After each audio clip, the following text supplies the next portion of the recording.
Hey y'all, what's up, y'all? Eric Johnson back with y'all quick with a video. Georgia versus Florida, the world's largest cocktail party, getting ready to pop off at 3:30 p.m.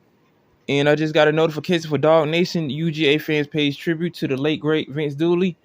He died yesterday at the young age of 90. But I'm just gonna read some injury stats going forward. Before the game starts at 3:30 p.m. Live play-by-play commentary on my channel. You know how we do. I had some time off today from work. I didn't have to work this weekend, so I told y'all this yesterday. I was going to be doing live play-by-play commentary, and I'm just going to read some stats and some information coming from Dogs 24/7 website. Number one, Georgia 7-0 and 4-0 in the SEC will begin, where it's essentially the second half of its regular season on Saturday by facing rival Florida 4-3. They're 1-3 in the SEC in their annual matchup in Jacksonville. Both teams enter Saturday's action after a bye week, with Georgia break coming after a massacre beating Vanderbilt 55-0 2 weeks ago, and Florida's break coming after a 45-35 home loss to LSU. Georgia head coach Kirby Smart made it clear last week that he isn't worried about his team potentially looking ahead at the other games on his schedule. Yeah, this is the Georgia and Florida matchup. I don't think you have to worry about that, Smart said last Tuesday. I might understand if it was a non-conference or a FCS opponent, but that's not going to be the case on Florida. The Bulldogs hope to maximize the bye week, particularly in terms of getting healthy. A number of Georgia players have been dealing with injuries, including running back Kendall Milton, wide receiver A.D. Mitchell, and defensive tackle Jalen Carter, and inside linebacker Samuel Moldo. Saturday's game starts at a stretch for the Bulldogs that will determine whether or not they're in the playoff hunt come December. And let me see some stats. Quarterback Stetson Bennett.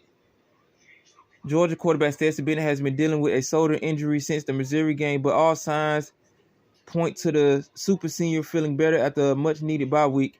Bennett spoke about what he had been dealing with on Monday, saying, "My shoulder got a little banged up against Missouri.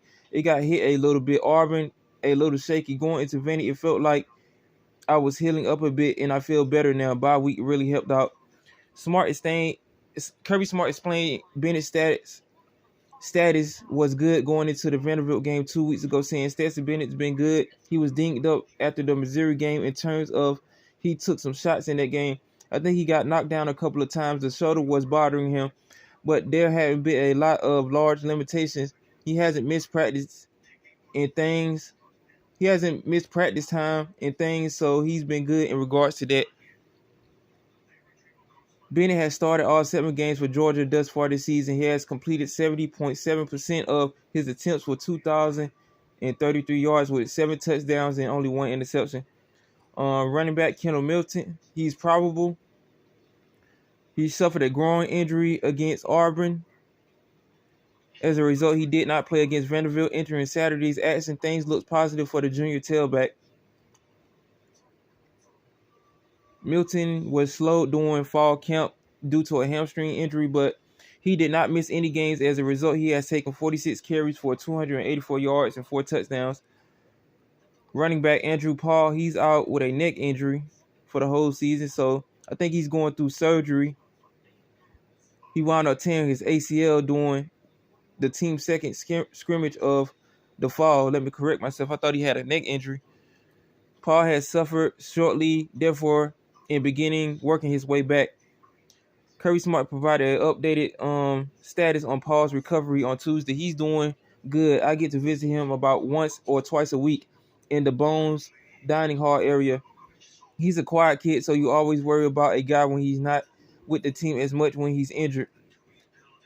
Georgia run game coordinator Dale McGee spoke about Paul in August and about convincing him to come to Georgia. He's a great kid from a great family, very quiet, hard worker, so he fits all the characteristics of things we're looking for in our football players.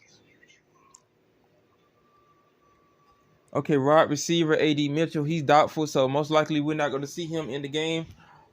He's suffering a ankle injury he sustained against Sanford 2 weeks ago of the season.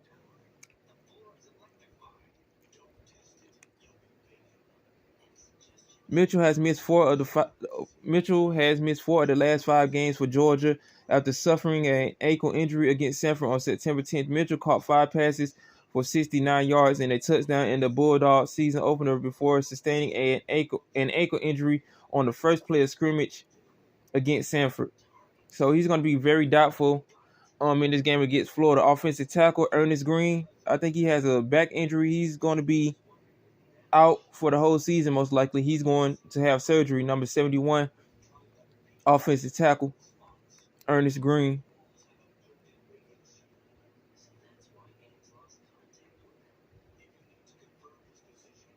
There have been multiple occasions in the lead up to the season where Green had not been repping with the offensive lineman and instead working with a support staffer as he recovered from his leg injury. Offensive guard Drew Bobo out. Another true freshman offensive lineman, Drew Bobo, has undergone surgery and will leave himself for the rest of the season. So we got 2 offensive linemen out for the rest of the season. Drew Bobo, another offensive lineman, and we got Ernest Green out for the whole season. But I think we'll be solid. I think we'll have some, other offensive linemen step up and, take a couple of reps and, misplace those 2 for the rest of the season.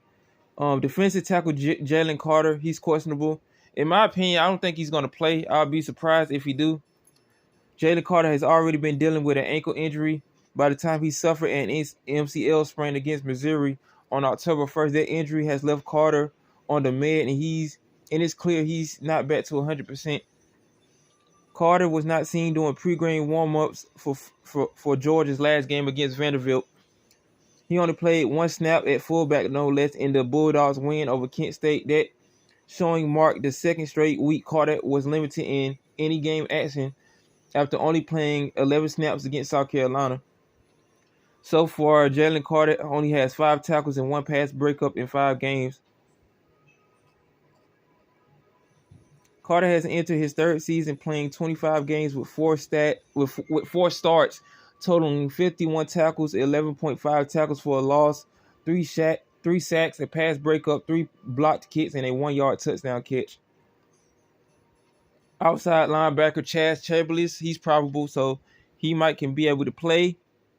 Chaz Chambliss has been dealing with a hamstring injury, but Kirby Smart said the outlook is positive for the outside linebacker. He said this on Wednesday in a press conference that the team is expecting him to be able to go. And while the injury did bother Chambliss some on Tuesday, the Bulldogs anticipated Chambliss will be able to help on special teams. He did miss the Auburn game and did not make the trip with the Bulldogs for the Missouri game.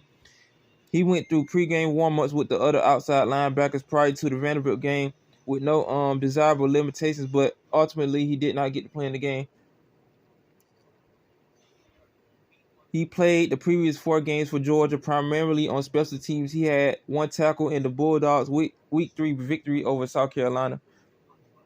Inside linebacker Samuel Modon, he's probable too. Aside from Milton, Samuel has the best outlook among Georgia's injured players this week. He's been looking good, taking reps to that point in practice, leading the Bulldogs, saying Kirby Smart. I would venture to say he's in a good position. Entering the season, Mardo was counted on to fill in the Big Sue's category of Georgia's excellent inside linebackers from 2021. He had done a admirable job through 5 games at this point of the season. The sophomore has 22 tackles, 3.5 tackles for a loss, and 2 quarterback hurries. CJ Washington, inside linebacker, he's out. Okay, this is the one that suffered a head and neck injury during the spring practice.